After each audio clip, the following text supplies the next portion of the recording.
paz do Senhor, minhas irmãs, eu estou tão feliz aqui de novamente poder gravar com vocês, estudar com vocês temas tão maravilhosos como esses que nós temos estudados nesses dias.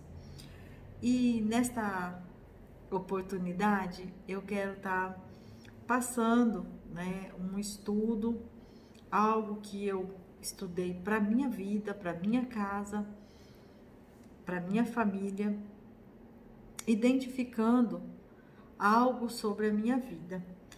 E que eu quero dizer para vocês que às vezes nós não entendemos algumas coisas que a palavra do Senhor diz a nosso respeito, e por causa disso, algumas vezes nós falhamos e falhamos feio, diante das decisões que nós temos que tomar.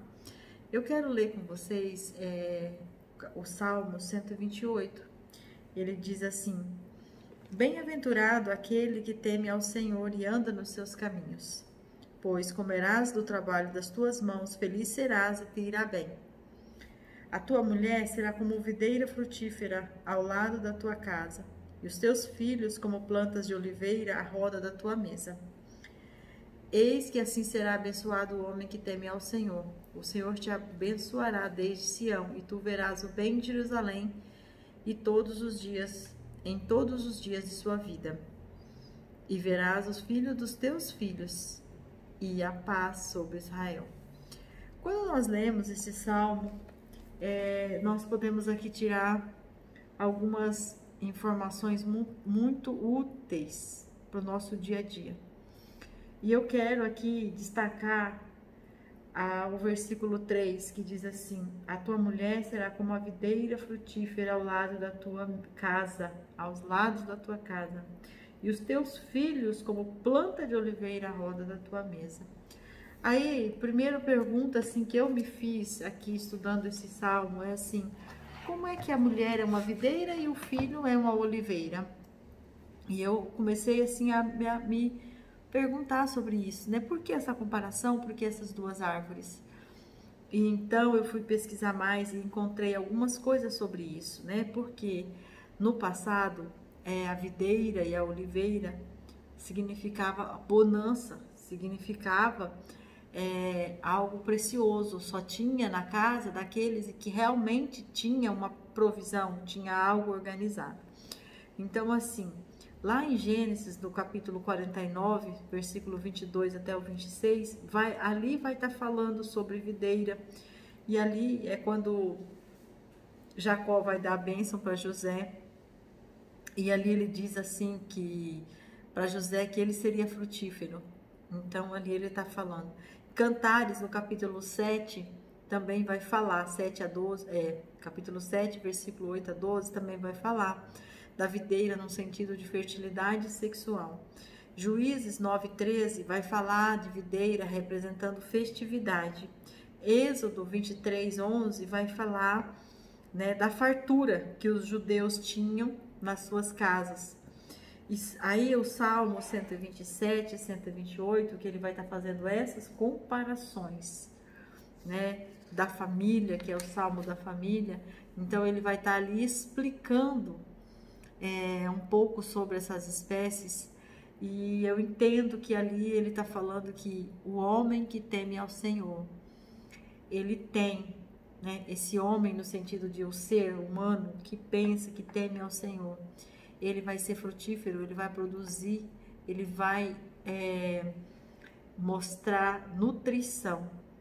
E assim, quando ele fala o rebento da oliveira para os filhos, que era um outro símbolo de nobreza, de riqueza, e quando ele diz os rebentos, que são os galhos, as folhas nobres, as folhas viçosas, então ali eu começo a entender que essa videira sendo frutífera, que essa mulher que produz bonança, essa mulher que nutre a sua casa, essa mulher que mantém a harmonia dentro do seu lar, que é uma mulher que teme ao Senhor, que é uma mulher que busca orientação no Senhor, ela só pode produzir coisas boas, filhos bem nutridos, ela é o resultado das ações dela.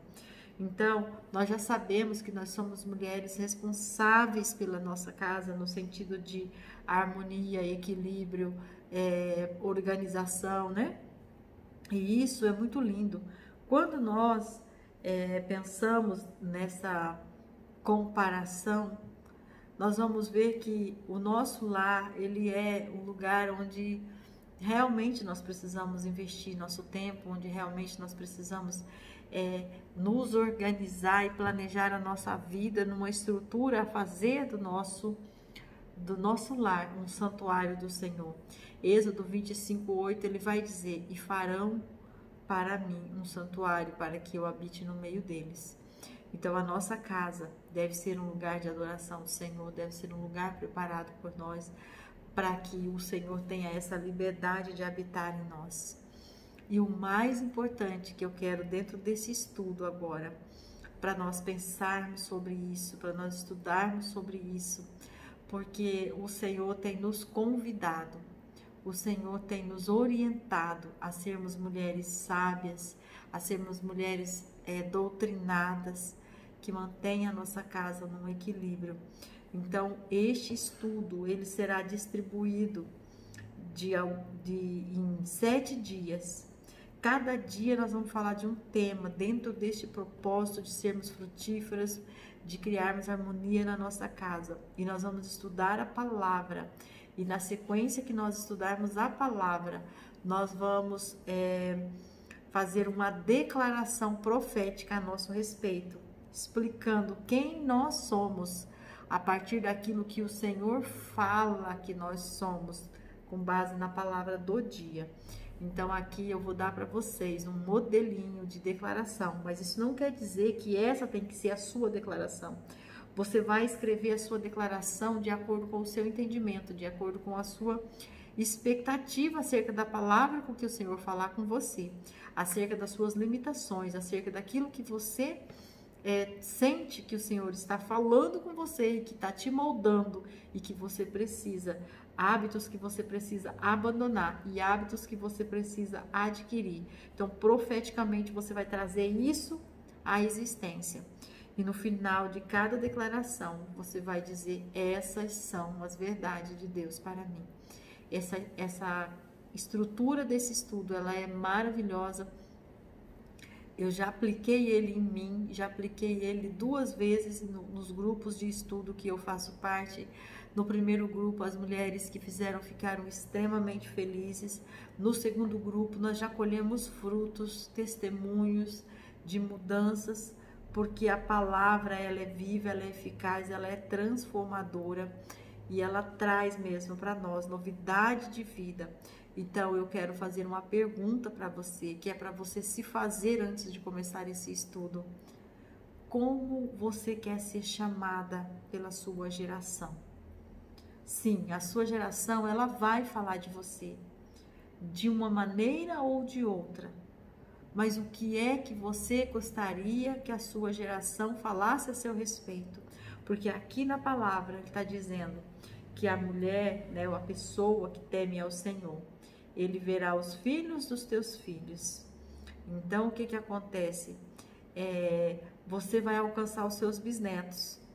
Você vai conhecer. E se você não conhecer, o seu filho te conhece. O seu filho vai falar de você para o seu neto. E o seu neto vai falar para o seu bisneto quem era você. E essa é a pergunta que eu te faço. Como você quer ser chamada? Você quer que os seus netos digam que você foi uma mulher vencedora, uma mulher de fé, uma mulher que deixou um legado de virtude, de caráter, de ousadia, de perseverança, que era uma mulher temente ao Senhor? Ou você simplesmente deixa passar? Nós temos algumas personalidades que precisam refletir a imagem e semelhança de Deus. Nós somos amiga, nós somos esposa, nós somos mãe, nós somos serva de Deus, nós somos profissionais, né? Todas nós temos, se não todas essas, algumas dessas coisas, pelo menos, nós exercemos como missão que o Senhor preparou para nós, que o Senhor nos ajudou. E como é que nós queremos ser chamadas? Qual é o legado? que a minha geração vai receber de mim. E esse legado está de acordo com o propósito do Senhor para a minha vida, porque eu estou fazendo história. Eu querendo ou não, a minha história está sendo escrita. E os meus filhos vão falar dela, os meus netos vão falar dela, meus bisnetos vão falar dela. Mas essa história é de uma videira frutífera? É de uma videira que nutre a sua casa, que traz bonança, que alimenta e que sustenta? Hoje eu deixo essa meditação para você e eu volto já com o primeiro tema da nossa campanha e com a primeira declaração, nosso propósito para termos uma nossa vida, uma visão um pouco mais ampliada, um pouco mais melhorada. Vamos nos animar e aprender com a palavra do Senhor para a glória do nome dele. Amém?